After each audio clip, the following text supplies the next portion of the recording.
Kjartan, hvaða þýðingu mun þetta svona hafa fyrir rekstur Reykjanesbæjar og Reykjaneshafnar?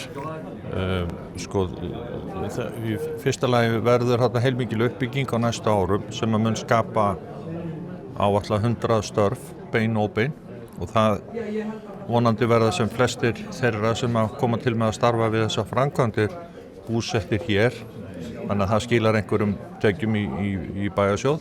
En svo mun þessi skipaumferð skila umfangi og tekjum hjá Reykjaneshöfn, og það gert ráð fyrir að við munum geta nýtt höfnina þennan hafnagarð. Þegar að herskip eru ekki hér, þá getum við nýtt hafnagarðinn, þannig að það mun geta skapað okkur tekjur líka. Því að Helguvíkurhöfn það stutt í að hún sé bara orðin full á skipaumferð, að við komum ekki fleiri skipum þar fyrir. Það stutt í það, ekki komið að því, en það stutt í það, og þetta gefur okkur möguleika á að nýta höfnina betur. Þannig að þetta eru virkilega góða fréttir, þessi endurskrift.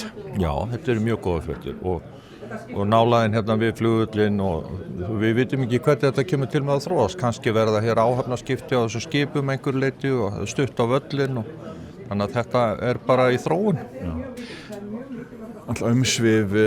Varnar umsvif eru að aukast, og Reykjanesbær og Suðurnesin eru náttúrulega næsti bær við. Já. Og þetta hefur mikil áhrif. Já, og við höfum mikla reynslu af því að vera í næsta nágrenni við herstöð og varnarmannvirki, og látum það ekki trufla okkur mikið þó að hér fari þotur eða skip svæðið, og það held ég að sé hluta því að akkur við urðum fyrir valið. Það voru margir staðir skoðaðir, skilst mér, og þetta var niðurstaðan, og við bara fögnum því að stutt á miðin líka.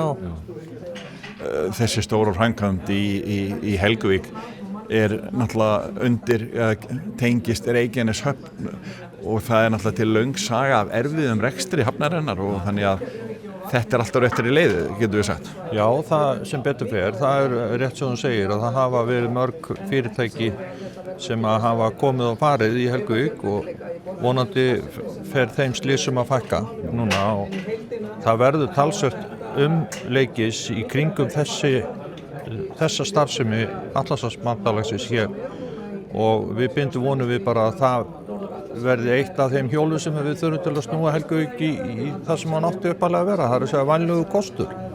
Er alltaf eftirspurn eftir eins og með iðnaðarsvæðin í Helguvík? Já, það hefur verið talsvert mikið spurt og byggt upp. Við erum með ákveðna stefnu í því landi sem er næst höfninni, að þar á að einungis að koma hafnsækin starfsemi. Síðan er aðeins lengra dregur frá, þá erum við að úthluta lóðum þar fyrir annars konar starfsemi sem þarf ekki höfnina, og það er verið að byggja mikið, og það eru margar lóðaúthlutanir búnar og í farvatninu þar. Þetta er stór dagur, þessi undirskrift hérna í dag. Já, þetta er bara skemmtilegur áfangi, og við erum búin að vera að vinna í þessu í milli 6 og 7 ár núna, og bara gott að þetta sé núna komið á þennan stað.